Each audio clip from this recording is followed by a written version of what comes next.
Alhamdulillah, Alhamdulillah, Alhamdulillah bi ni'matil iman wal Islam was-sihah. Asyhadu an la ilaha illallah wahdahu la syarika lah. Asyhadu anna Muhammadan abduhu wa rasuluh. Allahumma shalli wa sallim wa barik ala sayyidina Muhammad. Allahumma shalli wa sallim wa barik ala sayyidina Muhammad. Allahumma shalli wa sallim wa barik ala sayyidina Muhammad wa ala alihi wa sahbihi ajma'in, amma ba'd. Alhamdulillah, kita panjatkan puji syukur kita kepada Allah Subhanahu wa taala. Pada pagi hari ini kita masih dihidupkan oleh Allah Subhanahu wa taala. Jantung kita silakan dipegang masing-masing di sebelah kiri, di tempat ini area mama atau puting susu kita silakan dipegang, kemudian agak ditundukkan sedikit, akan terasa jantung kita masih dipompakan oleh Allah Subhanahu wa taala. Tapi kadang-kadang kalau kita ngomong toh enggak masuk. Tapi kalau dipegang begini, kemudian dirasakan betapa mulai degup jantung satu demi satu, cukup, itu akan terasa. Terus kemudian setelah itu akal kita, otak kita yang Allah berikan kepada kita, kemudian diisi dengan berbagai macam ilmu. Kemudian hati kita tunjukkan langsung kepada Rabb, kepada Allah Subhanahu wa taala. Kita ucapkan alhamdulillah. Dengan kasih sayang Allah, jantung kita dipompa terus oleh Allah. Kemudian di saat kita bernafas, boleh tangan kita letakkan di depan hidung kita. Kemudian apa yang terjadi? Kita bernafas setiap menit, kita bernafas 20 kali per menit. 20 kali per menit masuklah oksigen, keluar. Semua ini adalah pemberian Allah. Tapi ingat, satu saat akan mandek. Satu saat pasti kullu nafsin za'iqatul maut, pasti akan mengalami kematian. Setelah mengalami kematian, berada pada satu titik, yaitu titik apakah berada ke kanan ataukah ke kiri. Disinilah terjadi kekuatan yang luar biasa, sehingga barang siapa yang di saat dia menghembuskan nafas yang terakhir, jantungnya memompa yang terakhir dengan kalimat la ilaha illallah. Mari kita sama-sama membaca la ilaha illallah 3 kali. La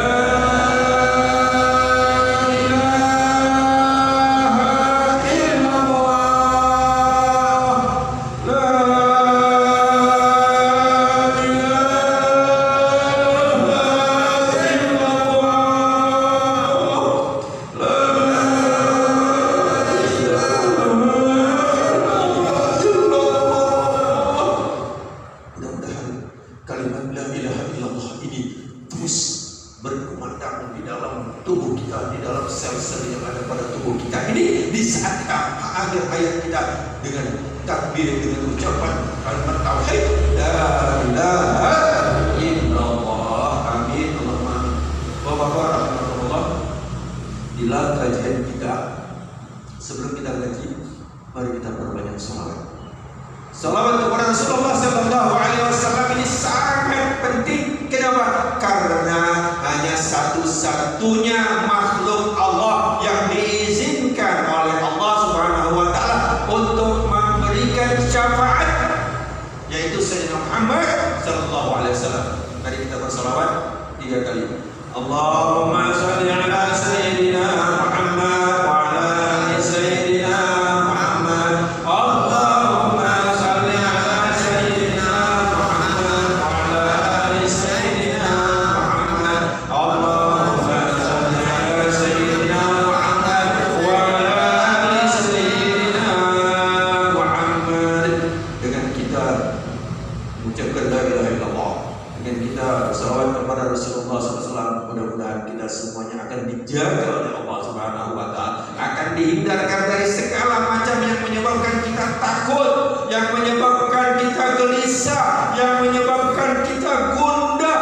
Ini insya Allah Allah akan bersihkan dari segalanya kemudian hati kita akan memantarkan ya mukallibil qulub tsabbit qalbi ala dinika. Insyaallah, amin Allahumma amin. Bapak-bapak, ibu-ibu yang dirahmati oleh Allah Subhanahu wa taala, tentang virus corona ini kita lanjut. Yang kemarin saya mukadimah dulu sedikit. Tangan ini tidak ada masalah. Jadi yang utama adalah hidung, mulut, hidung dan mata. Mulut, hidung dan mata. Hidung, mulut dan mata. Sebagaimana saya sampaikan, kalau jagung diletakkan di sini tidak akan tumbuh. Kalau lombok diletakkan di sini dia tidak akan tumbuh. Tapi kalau diletakkan di tangan dia akan tumbuh. Kalau di tangan dia tidak akan memberikan satu reaksi apapun, gatal pun tidak di tangan. Tidak memberikan reaksi apapun, walaupun 1 juta di tangan sekalipun tidak ada memberikan efek apapun. Dengan satu syarat bahwa tidak dipindahkan. Jangan dipindahkan ke mulut, hidung dan mukosa mata. Jadi ini kita salaman boleh ya? Boleh. Tapi harus punya ilmu, jangan di general ya. Wah, kata dokter Mustafa boleh salaman. Tapi kalau nggak punya ilmu jangan. Kalau punya ilmu baru tahu. Jadi tangan ini jangan dipindahkan. Jadi kalau kita habis salaman, terus kemudian jangan lupa apa? Mungkin ada di sini virus corona. Setelah itu kita keluar atau di rumah kita cuci. Cuci dengan apa? 1, cuci dengan sabun. Karena kulit daripada corona ini, lapisan daripada corona ini, dia akan rusak, akan hancur karena dia ada proteinnya, ada lemaknya, dia akan hancur apabila ketemu dengan NaOH atau sabun. Dengan basah, dengan sabun, dia langsung dalam waktu itu mendetik, dia akan rusak. Jadi kita keluar misalnya salaman misalnya sekarang, kemudian keluar kita cuci dengan menggunakan sabun. Terus kemudian kalau tidak ada sabun, kita bisa dengan menggunakan air. Menggunakan air yang mengalir, tapi dia tidak pecah. Dengan menggunakan air secara langsung dia tidak pecah, tetapi dia akan lepas. Kenapa? Karena virus corona ini tidak kayak paku langsung masuk nyekat ini, tidak. Dan bukan kayak lem atau kayak kalau dicoba misalnya kalajengking atau tokek ceklek, tidak. Tetapi dia akan larut. Bahkan kita tiup pun dia akan terbang. Tetapi terbangnya nggak jauh. Bukan berarti dia terbang kayak burung ya, bukan. Artinya itu apa? Melangkah. Artinya itu bukan terbang apa ya? Jatuh ya. Jatuh. Terus kemudian saya lanjut. Di mulut kita ini kita diajarkan oleh Allah Subhanahu wa taala kemarin yang bikin kacau apa? HP. Sudah saya sampaikan yang bikin kacau itu adalah HP. Ada WA ini bikin kacau. Kenapa? Berbagai macam informasi yang masuk. Informasi masuk ini yang menyebabkan orang kacau. Mari kita coba untuk kita perhatikan di awal bahwa corona ini dia akan tumbuh 1, 2, 3. Kenapa senantiasa disuruh cuci tangan supaya tangan ini bersih, kemudian tidak hijrah ke mulut, hidung dan mata. Kita umat Islam habis salat, assalamualaikum, maka kemarin sudah saya jelaskan jangan ke tengah. Masih banyak yang ke tengah. Jadi ke pinggir. Assalamualaikum warahmatullahi atau amin ya toh. Amin. Terus kemudian jangan ke tengah. Kenapa? Kita nggak tahu tangan kita mungkin ada coronanya. Corona ini cepat banget. Kalau bakteri kemarin saya sampaikan 1 jadi 2, 2 jadi 4, 4 jadi 8, 8, 16, 16, 32, 32, 64, 16, 128, ya toh, kemudian 256, 512. Ini dia cepat. Itu bakteri. Tapi kalau virus corona 120, 20, 400, 416 ribu, cepat banget. Lebih cepat. Kemudian kalau sudah berada di mukosa mulut, hendaklah kita berkumur. Nah, berkumur ini kalau kita tidak dalam keadaan wudhu, berkumurlah dengan air hangat. Nanti saya jelaskan manfaat daripada air hangat. Kenapa? Kalau kita berkumur untuk wudhu pakai air hangat, hukumnya makruh. Tetapi kita menggunakan air biasa. Tapi cara berkumurnya bukan hanya memasukkan air plak kemudian keluarkan, tidak, dengan dikocok. Kalau ada yang pernah cabut gigi, kemudian oleh dokter dibor, gitu, kemudian disuruh kumur-kumur. Biasanya kumur-kumurnya gimana? Dikocok. Jadi dikocok. Kenapa? Kalau dikocok, ya, maka dia akan membersihkan pala tumor yang ada di belakang, yang nanti kalau seandainya orang yang kena corona, dicurigai corona, biasanya pakai swab. Yang diambil swab itu adalah yang di belakang ini, yang disebut dengan pala tumor. Pala tumor itu adalah yang di belakang, yang lembek ini. Yang di belakang ada, bisa kita rasakan yang di belakang. Nah, itulah pala tumor. Di situ banyak bakteri-bakteri, termasuk virus corona juga akan nempel di situ. Nempel di situ. Sehingga di saat kita berkumur dengan air yang berbeda, ya. Air yang berbeda dengan air untuk nyuci baju berbeda kan? Dengan air untuk mencuci piring berbeda kan? Kenapa? Karena air wudhu harus diisi. Harus diisi dengan niat. Jangan nggak diisi dengan niat. Kalau nggak diisi dengan niat, sama dengan nyuci piring. Airnya sama dengan nyuci mobil, sama dengan nyuci pakaian. Jadi pelan-pelan air itu jatuh, kemudian kita masukkan. Kumur-kumur. Ini akan membersihkan, insya Allah sebagian besar itu bakteri akan keluar. Bakteri-bakteri, kemudian virus juga akan lepas. Setelah mulut, kemudian kita mencuci hidung. Mencuci hidung, masukkan air. Mungkin kemarin sudah mulai sampai hidung ya. Terakhir, masukkan air, kemudian dikeluarkan, disisihkan. Setelah itu baru kita membasuh wajah. Nah, di saat kita memasukkan air itu, kita harus sampai sini. Memang ada terasa sakit, tapi jangan sampai kita kelepek-kelepek, enggak. Kenapa? Kalau itu dia nanti justru akan lebih masuk ke dalam, bakteri bisa masuk ke dalam. Kita ketahui bahwa yang masuk ke dalam lubang hidung kita dalam waktu 24 jam kita bernapas, masuk, bernapas, terusnya ekspirasi, inspirasi per jam itu adalah 20 kali 60, 1200 kali per jam kita bernapas. Kalau tidur itu 12 kali lebih rendah dan saat kita tidur. Ini kalau kita hitung, ya, kita coba untuk menghitung itu, ya, ada yang dari Turki, dari Amerika itu saya lihat itu setiap bernafas 1 hari itu tidak kurang daripada 20 miliar partikel yang masuk. Banyak ya, tapi gak usah khawatir. Allah siapkan buat manusia, laqad khalaqal insana fi ahsani taqwim, sebaik-baik makhluk Allah ciptakan bulu hidung. Bulu hidung ini adalah sebagai penyaring. Mungkin saya sampaikan kemarin kalau ada penggarisnya. Saya sampaikan ya kemarin, penggaris kemudian digosokkan, terus kemudian digosokkan ke rambut. Setelah itu kalau ada kertas dia akan seperti magnet, dia akan narik.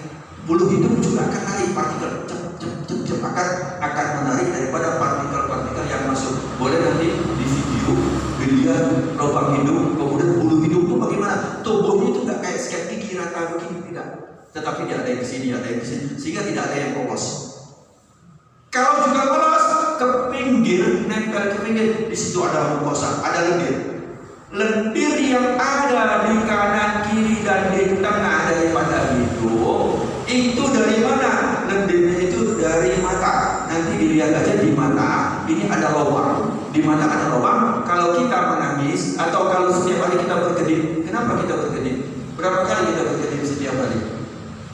Berkedip setiap hari kita paling tidak sekitar 15.000 sampai 17.000 kali berkedip ini. Kenapa berkedip? Di saat berkedip ini keluarlah yang disebut dengan cairan lakrimalis yang keluar dari sudut sini, kemudian dia akan masuk membasahi daripada permukaan mata.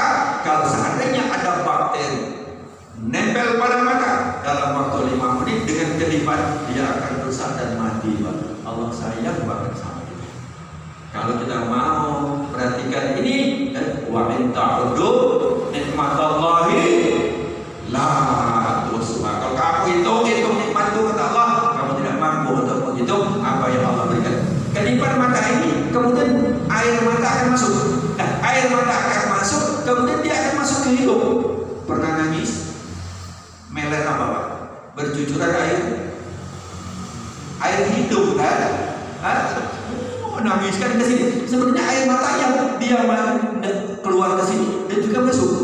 Air mata, air hidup tadi yang membasahi mukosa tadi itu dia mengandung satu enzim yang mampu untuk membunuh dan mematikan berbagai macam bakteri. Alhamdulillah. Terus kemudian kita masukkan air, kemudian kita bersihkan, kita sisihkan 3 kali. Ini sangat luar biasa, Pak. Sangat sedikit.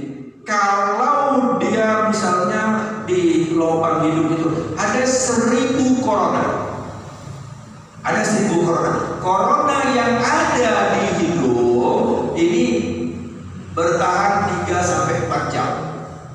3-4 jam. Kita lihat zuhur ke asar agak jauh ya. Antara subuh ke zuhur agak jauh kan. Nanti ada duha. Ada duha nanti kan. Terus kemudian antara zuhur ke asar berapa jam? 3 jam. Enggak sampai 4 jam. Antara asar ke maghrib 3-4 jam. Antara maghrib ke isya 70 menit. Antara isya ke subuh panjang. Tetapi kita nanti bangun ada salat. Tapi kita waktu mau tidur ada wudu. Jadi sebenarnya Islam sangat bagus sekali untuk mengatasi berbagai macam penyakit yang ada. Tapi Allah sudah sampaikan dalam Al-Quran. Allah sampaikan dalam Al-Quran bahwa wa nunazzilu minal Quran ma huwa syifa. Kami turunkan Al-Quran dan Allah adalah asy-syifa, obat. Bukan hanya obat zahir saja, tetapi obat batin juga. Adanya kasih sayang Allah Subhanahu wa ta'ala. Barang siapa yang sakit, kemudian dia ikhlas menerima sakit itu, kemudian dia sabar, maka setiap kedipan mata, gerakan nafas, gerakan jantung, dia ikhlas semata-mata karena qadrat Allah, maka Allah akan bersihkan di dalam tubuhnya dari segala macam dosa. Jadi berbahagialah orang yang sakit. Sehingga orang yang sakit doanya mustajabah. Bapak-bapak rahimakumullah, kalau besuk, siapa yang sakit ini saya ceritakan, saya sering besuk, saya sering ketemu orang sakit. Ada satu orang sakit, seorang tabir di Tanjung. Beliau sakit herpes itu di sini Pak, banyak sekali, kayak maaf disentuh itu kena ini sakit. Terus kemudian mengandung ada butiran nanah Pak di sini cukup banyak. Sudah ke dokter kemana-mana, saya nggak tahu. Setelah saya tahu itu pada maghrib, dokter gini, kemana si Fulan? Oh si Fulan sakit ini. Ayo nanti pada isya kita ke sana. Setelah sholat isya, kami rombongan sekitar 15 orang ke sana. Setelah itu kita silaturahim, ngobrol. Kemudian yang bersangkutan minta doa. Bib, tolong Bib doain anak Bib. Anak bilang, oke. Yang baik adalah antum berdoa, anak yang aminkan. Antum berdoa, jadi yang sakit berdoa, kita yang hadir mengaminkan. Kenapa? Karena doa orang yang sakit langsung tembus mustajabah. Alhamdulillah. Setelah selesai itu besok maghrib datang bersih, bersih. Jadi orang yang sakit berbahagia. Yang kedua, orang yang sakit supaya mustajabah, jangan lupa adalah bersedekah. Jadi kita di sini alhamdulillah jemaah saya kemarin sempat ngobrol, katanya ada santunan. Ini adalah satu penolak balak yang sangat istimewa, yaitu apa? Mari kita bersedekah. Apalagi bulan Ramadan, bulan yang sangat luar biasa. Kita lanjut. Di saat kita wudhu membasahi wajah kita, jangan lupa kemarin sudah saya sampaikan batas atasnya adalah rambut. Sebenarnya batas atas itu kalau nggak mau bergeser, kalau botak susah tuh.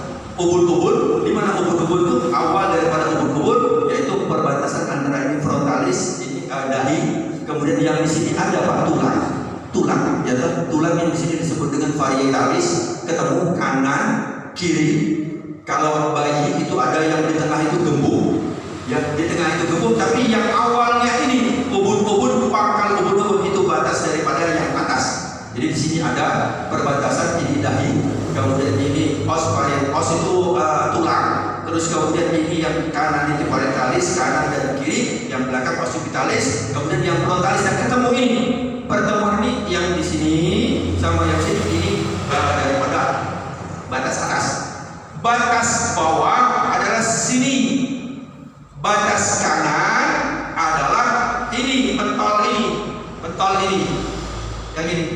Batas kiri pentolnya ini. Nah, ini baca Al-Maidah ayat 6. Ini wajib, tidak boleh lewat. Sempurnakan semuanya. Jadi jangan kita wudu itu asal-asalan, tapi kita harus betul-betul tahu kena semuanya. Nah, bagaimana kena semuanya? Alhamdulillah saya mendapatkan eksperimen. Saya eksperimen terus, yaitu dengan menggunakan sabun. Saya sabuni semua ini. Terus kemudian setelah itu saya coba wudu. Sering ada 6 tempat. Sudah saya sampaikan belum kemarin? Udah ya? Belum ya? 6 tempat yang senantiasa lewat. Saya sering duduk Pak, tempat orang duduk Pak. Nih saya lihat ada 6 tempat. Satu di sini, di bawah sini. Coba nanti boleh dicoba. Kemudian kedua yang sebelah sini. Sama sini sering sekali, apalagi ibu-ibu yang ada rambutnya kadang-kadang ini lewat di sini, apalagi dia wujudnya begini saja, ya ini lewat sering sini di batas ini daripada os mandibularis ini, kalau ini maxillaris mandibularis ini di sini sering lewat. Kemudian yang satu, dua, kemudian di bawah sini ini sering lewat. Kalau kita begini lewat, apalagi yang ada jenggotnya, yang ada jenggotnya itu dia kenapa? Karena dia tidak kena kulit, tapi kena hanya rambutnya saja. 1, 2, 3. Kemudian yang keempat ini batas antara lubang hidung dan lubang hidung ini. Jadi kalau kita begini, maka dia lewat. Ini dia lewat. Sudah bisa dipahami Pak ya? Nanti bagaimana cara wudhu? Cara wudhu saya sudah menemukan sehingga sistematisnya akan kena semua, dan sudah saya uji tentang wudhu ini menggunakan sabun. Saya pakai sabun. Nah, menggunakan sabun ini Mas sudah hampir 300-an saya. Karena apa? Karena di kamar mandi saya itu saya ada kaca. Terus kemudian saya pakai sabun. Setelah itu saya wudhu seperti biasa. Saya wudhu, maka masih ada 6 tempat yang sering lewat. Alhamdulillah setelah beberapa kali wudhu saya menemukan bagaimana cara wudhu yang benar. Kenapa? Kalau wudhunya nggak beres, wudhunya nggak sempurna, yang wajib ini lepas, maka sholatnya juga akan rontok, lepas juga nanti, tidak sempurna. Ini karena wudhu ini sangat penting. Saya lanjut. Kemudian yang ini tadi, bagaimana cara wudhunya? Cara wudhunya adalah ambil air, jangan banyak, jangan keras. Percuma ini keras, pelan juga kita penuhkan. Ketahuilah bahwa kalau air itu kencang, air itu banyak, kemudian kita cepat-cepat. Tapi kalau pelan, kita pelan juga. Kenapa? Nanti ini air ini akan menjadi laminatif, akan menjadi hijab, pembatas antara api neraka tidak akan tembus. Api neraka tidak akan tembus. Kenapa? Karena air ini air bukan sembarangan, air yang suci lagi mensucikan. Kemudian di saat kita menjatuhkan air, ambil, kemudian mulai dari atas letakkan, terus kemudian kita turunkan ke bawah. Setelah turun ke bawah, ini jempol supaya mencari ini yang sebelah kiri, mencari titik yang paling ujung yang di sebelah kiri, yaitu seperti ini. Turunkan, ini ambil sini, ambil ini, terus kemudian sampai ini buka. Ini buka dengan tujuan memberi kesempatan kepada ini nanti dia turun ke bawah, terus kemudian putar ini jempol ini mencari titik ini sehingga kena dia. Turunkan ke bawah, kemudian putar ini, terus kemudian ini masuk sini. Selesai sini, ini angkat. Ini masih ada air ya. Setelah gini, setelah selesai, pegang ini. Masih ada yang sudah kena 3 tempat. Apa? 1, kita turun ke bawah. Satu ini kena sudah, ini. Terus kemudian kedua ini sudah kena, ya. Kemudian ketiga ini. Setelah itu ini sering lewat ini. Ini sering lewat. Jadi kalau sudah sistematis enak banget. Udah, kemudian ini, terus kemudian ini gini. Yang di bawah mata. Setelah itu ini dikembalikan lagi ke sini untuk meratakan. Ribet ya? Ribet ya? Pertama, ya kalau sudah biasa.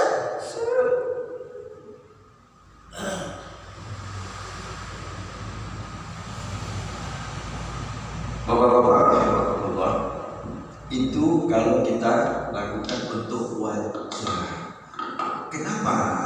Karena kalau ini kita niatkan di dalam hati kita. Pertama, waktu kita masukkan air ke dalam mulut itu adalah satu lubang di mana tempat masuknya sesuatu dan tempat keluarnya sesuatu. Kalau sepeda motor itu kita masuk, itu lubangnya di mana? Mulutnya mana? Tempat tangki itu, dia tempat isi bensin. Kalau kita masukkan misalnya aqua, haram kan? Aqua haram kan? Buat sepeda motor haram kan? Haram aqua. Kalau dimasukin gimana kira-kira? Sepeda motornya rusak? Tapi nggak bisa hidup, businya nggak bisa jalan, semua rodanya juga nggak bisa berputar. Begitulah orang yang masukkan makanan yang haram. Ramadan ini evaluasi berapa banyak makanan yang masuk ke dalam sini. Berapa banyak termasuk juga makanan yang, maaf bapak-bapak, ini saya mintanya ada nggak mantan pencuri? Nggak ada ya? Nggak ada ya? Nggak ada. Saya mantan pencuri. Terus terang, saya mantan pencuri. Waktu saya di madrasah dulu, ya, itu ada jambu, saya ambil. Pernah ambil jambu? Mantan kalau jambu. Pernah maling mangga, pernah maling tebu. Sering. Itu punya siapa? Punya siapa ini makanan? Ya, punya siapa? Ada satu orang yang dari Syria, dari Syam, kemudian seorang pemuda, dia melaksanakan ibadah umrah.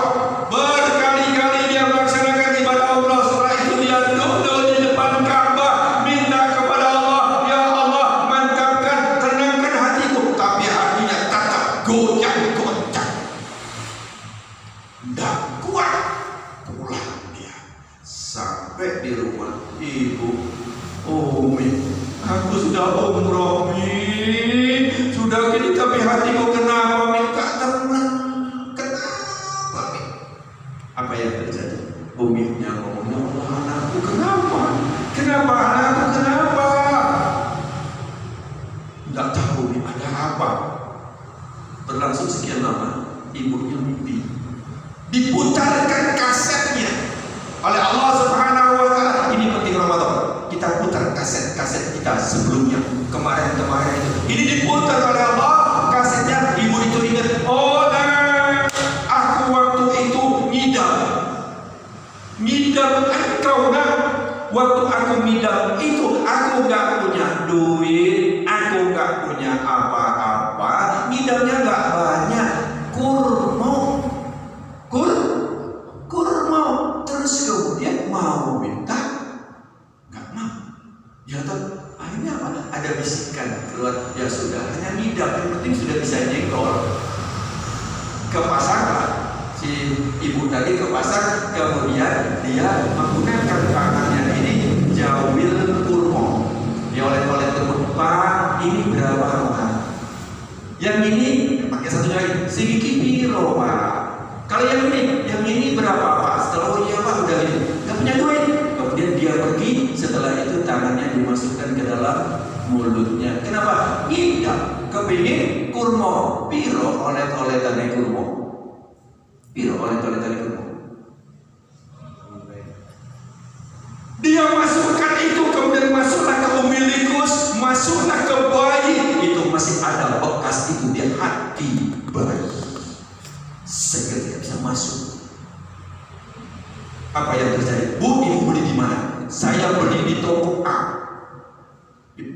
ke sana, ke toko A. Setelah ke toko A, kemudian di situ ternyata toko itu sudah nggak ada, sudah direhab, dibersihkan.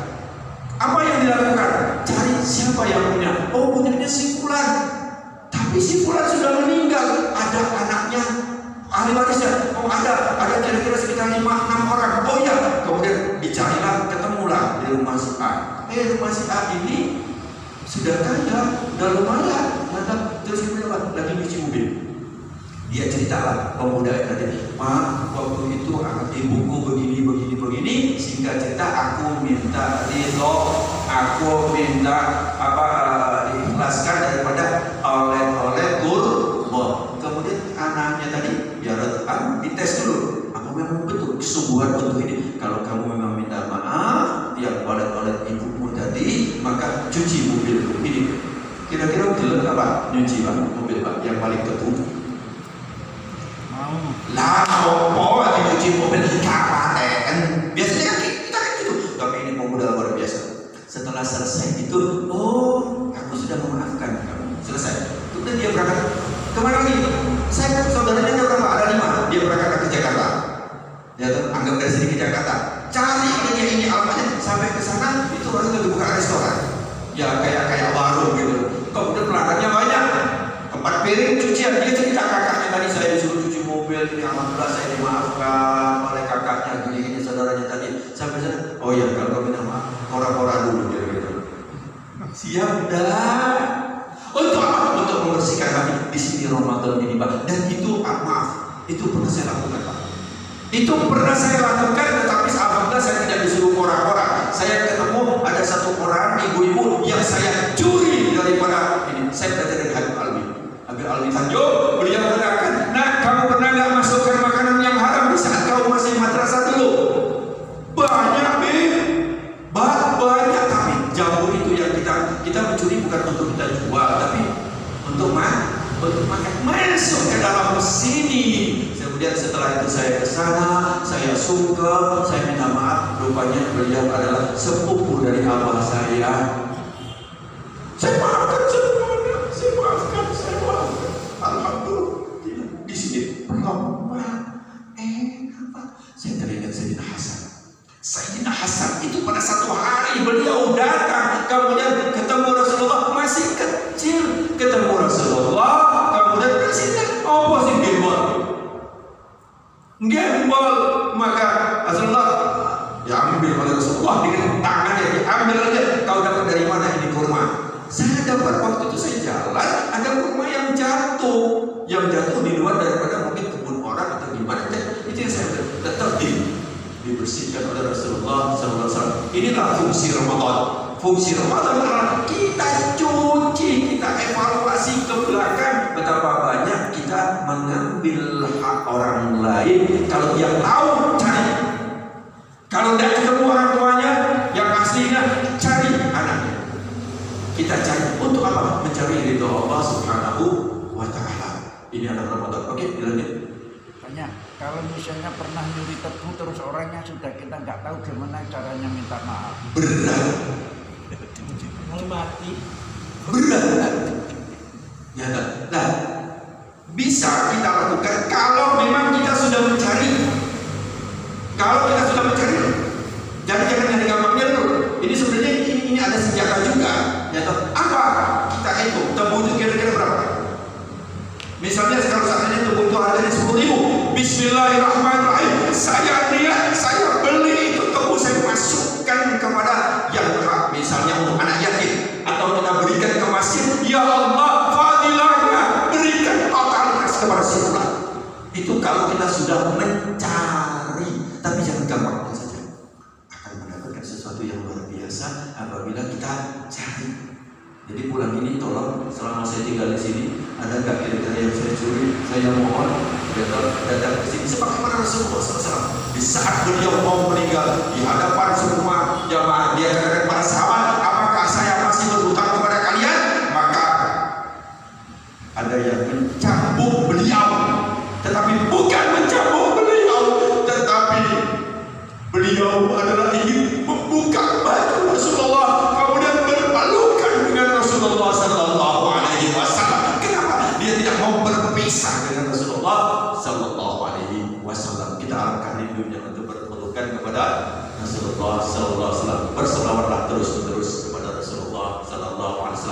Saya lanjut wajah. Saya tidak akan melanjutkan tentang wudu, tapi saya lanjutkan tentang judul kita tentang corona. Sekarang kalau corona itu ada di hidup, kemudian kita keluarkan dengan cara istinsok tadi. Kalau seandainya di wajah, kita keluarkan dengan cara kita berwudu tadi. Kemudian kalau sudah ada 1000 menjadi 200, kemudian terbentuklah antibodi. Nah, bagaimana kita meningkatkan antibodi? Cara meningkatkan antibodi, sebelum itu yang terakhir nih, di saat dia masuk 3-4 jam, kemudian dia akan masuk ke belakang. Di belakang ini dia butuh waktu antara 6 sampai 7 hari berada di sini. Nah, setelah berada di belakang ini, tanda-tandanya mulai ada rasa haus, sering haus, tapi bukan puasa Ramadan ya. Terus kemudian yang kedua adalah hidung mulai sedikit saraf olfaktoriusnya kena, sehingga tidak mencium. Jadi yang selama ini bisa mencium sate, mencium durian, mencium ini, itu hilang tandanya. Ini semua hilang. Dah coba nyium-nyium itu masih ada ya. Alhamdulillah, itu tandanya. Terus kemudian apa? Mulai dari demam. Saya pas pertama kali Jumatan di sini saya bilang, saya pegang ini saya udah tahu kok. Ya tahu gini. Kemarin saya di Kepanjen, coba kajian di Kepanjen, kemarin dites dulu nih. Saya bilang nggak perlu. Kenapa? Tanda itu adalah tanda ketujuh. Kalau terus apa lagi? Bersin, batuk, seperti flu, badan mulai lesu, lemes. Nah, ini tanda-tanda daripada flu corona tadi, influenza daripada COVID-19. Terus kemudian setelah masuk di belakang kita, corona ini dia akan tidak berkembang pada suhu tinggi. Jadi kalau suhunya 25 ke bawah, 24 ke bawah, maka dia cepat berkembangnya. Kayak apel ditanam di Surabaya nggak bisa, kurma ditanam di Gunung Bromo nggak bisa. Kenapa? Karena dia butuh suhu kelembapan ketinggian tertentu. Terus kemudian ini yang berada di sini, yang berada di di belakang, supaya kita panasi dengan air hangat. Jadi kalau sudah masuk itu minum air hangat. Nah, air hangat ini uapnya, jadi pelan aja kita minum kayak minum kopi, gimana? Uapnya itu akan memberikan reaksi kepada lendir yang ada di atas, yang di kepala tumpul, yang di belakang. Kemudian dia akan lepas, lendir itu akan mencair, kemudian kita telan, masuklah ke dalam lambung. Di lambung itu pH-nya 3 sampai 3,5, sangat asam sehingga dia rusak. Tapi juga dia tidak berkembang biak. Kenapa? Karena tempatnya bukan di situ. Tempatnya adalah di sini dan di sini. Pertanyaan kemarin yang sampai tanya saya yang dari sini kemarin, apakah di tangan buka juga bisa? Saya katakan tidak. Dia bisa masuk, tetapi dia tidak akan berkembang. Dia berkembangnya ini, kemudian dia masuk ke saluran pernafasan, kemudian masuklah ke jaringan paru-paru. Jaringan paru-paru, sehingga dipakai ventilator itu supaya apa? Supaya menambah percepatan daripada pernapasan dengan baik. Kemudian sebelum saya tutup dengan meningkatkan antibodi, bagaimana cara meningkatkan antibodi? Ada yang nanya? Monggo. Mudah-mudahan kemarin sudah bawa pertanyaan yang banyak-banyak, bapak-bapak, ibu-ibu. Monggo. Ada? Betul.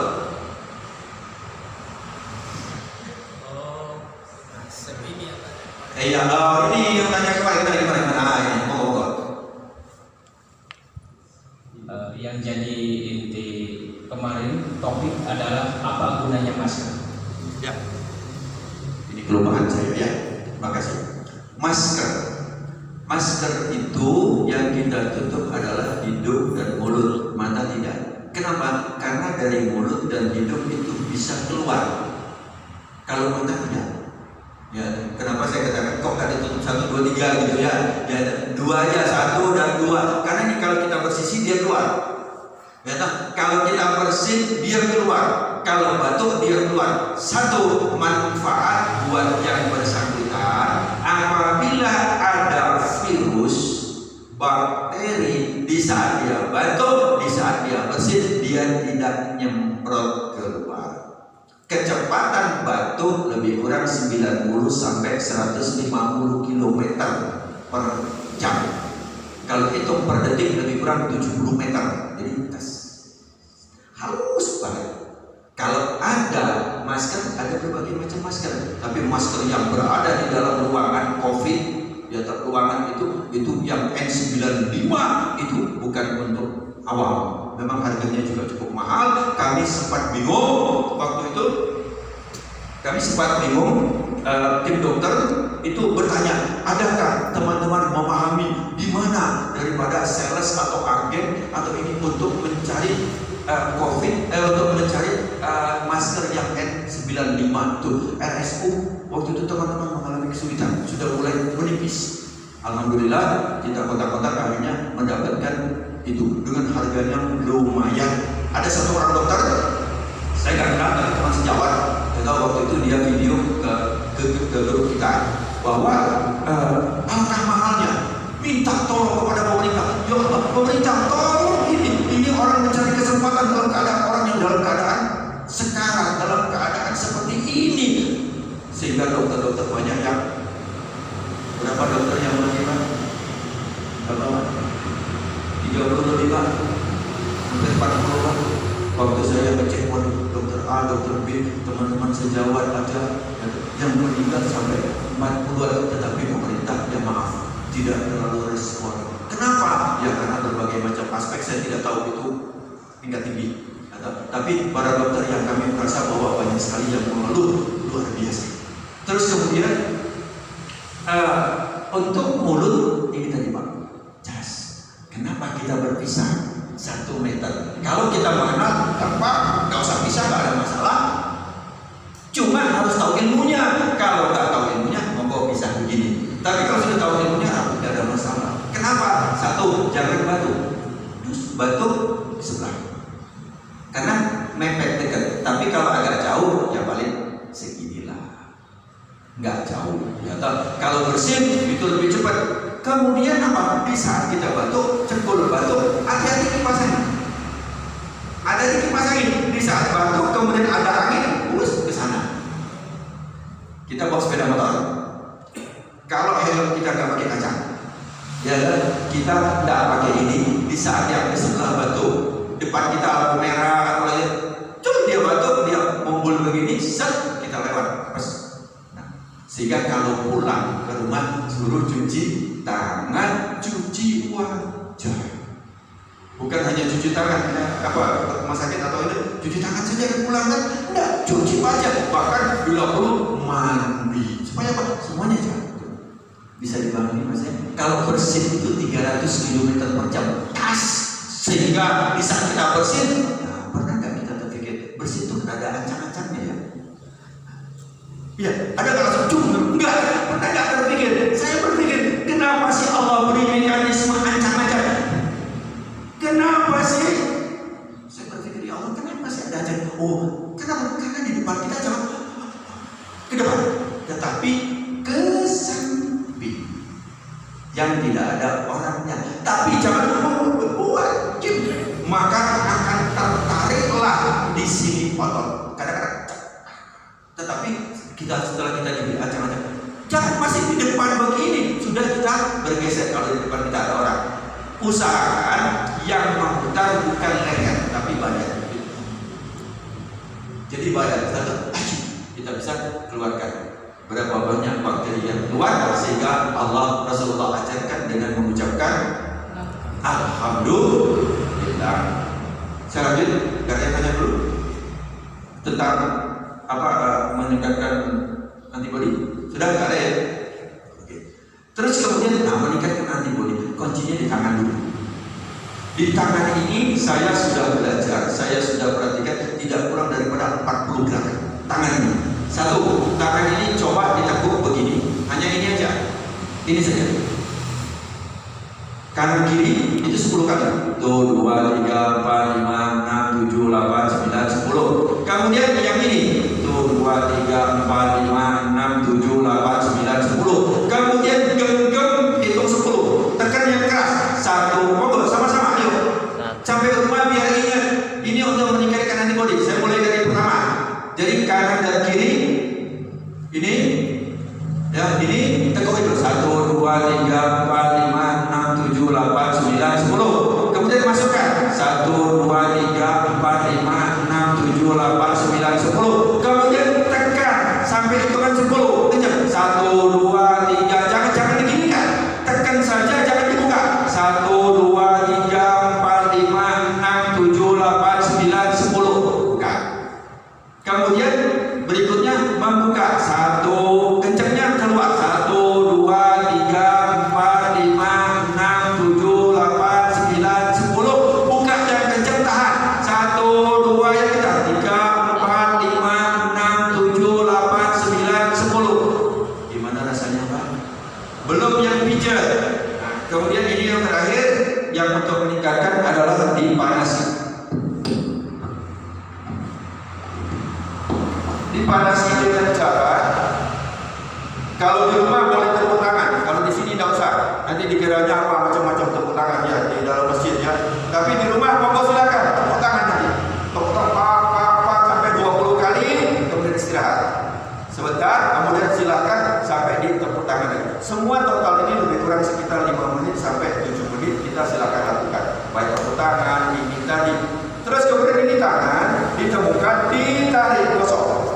Digosok yang kencang terus, itu kan sampai 10. 1, 2, 3, 4, 5, 6, 7, monggo Pak, 8, 9, 10. Jangan malas-malas. Oke.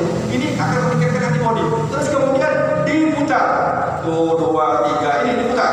Nah, kita yang kanan yang muter ya, yang ini diam, yang kiri diam, kita muter. Terus putar.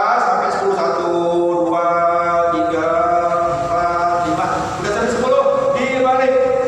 Yang kiri yang muter. Cepat. 1, 2 sampai 10. Ada sisa kan? Muternya kan? Kalau tidak dilari. Ini untuk meningkatkan daripada yang ada di dalam tubuh kita, termasuk antibodi kita. Kalau mau diketuk-ketuk juga boleh di sini. Di sini ada timus, kelenjar timus, boleh kita digepuk-gepuk di sini, atau jangan banter-banter Pak. Kira-kira 3 sampai 5 menit sudah kita tepuk, kita akan mengalami gangguan apabila kita terbatuk-batuk. Berarti ada keluhan di sini. Tapi pelan-pelan kita pukul di atas ini. Jadi persis di bawah ini sedikit sini, di sini. Jadi pukul tuh 2, 3, 4 sampai hitungan 10. Ini untuk merangsang daripada kelenjar timus supaya dia akan keluar antibodi. Nah, antibodi inilah akan menahan daripada segala virus, bukan hanya corona, virus-virus yang berbagai macam itu insya Allah akan tertahan. Yang kita lakukan begini tadi, yang kita lakukan ini macam-macam. Saya punya 40 lebih Pak. Senam tangan itu saya sudah praktekkan 40 lebih. Cara ini akan membantu menolak Pak, insya Allah jarang sakit. Flu yang ringan-ringan itu insya Allah lolos. Mungkin ini yang bisa saya sampaikan, ada lagi? Enggak ada. Alhamdulillah. Bapak-bapak, ibu-ibu, rahimahullah. Yang terakhir, saya minta, tadi saya pernah maling, tapi insya Allah saya di sini enggak. Ya, sedikit saya. Tapi kalau ada yang merasa saya mencuri, tolong rekan saya lunas. Ada nggak kira-kira? Nggak ada ya. Saya selama tinggal di sini, mungkin Pak Mulo, kata Bazen, ada nggak saya merasa mencuri? Kalau ada, tolong dok, dokter pernah dok, ini dok. Mungkin ada saya pinjam uang hanya Rp1.000 atau Rp2.000, saya tetap bayar hari ini juga. Atau nanti saya akan temui untuk minta maaf. Kenapa? Karena ini lebih berat daripada kita kepada Allah Subhanahu wa Ta'ala. Selesaikan hakul minas kita Ramadan ini. Mudah-mudahan insya Allah kita Ramadan ini mengevaluasi diri kita, baik yang masuk di dalam mulut kita baik yang kita kepada manusia. Mari kita evaluasi sebagaimana kita Imam An-Nawawi, beliau terus memperhatikan satu demi satu apa yang masuk. Jadi Ramadan ini bukan tidak makan, tidak minum, tetapi adalah memperhatikan, mengevaluasi apa yang kita makan. Terlebih berat kalau seandainya kita ngambil uang negara, berat Pak untuk minta maaf kepada fuqara wal masakin yang ada di seluruh Indonesia. Ini sangat berat, ojo main-main. Mudah-mudahan bermanfaat. Al-Fatihah.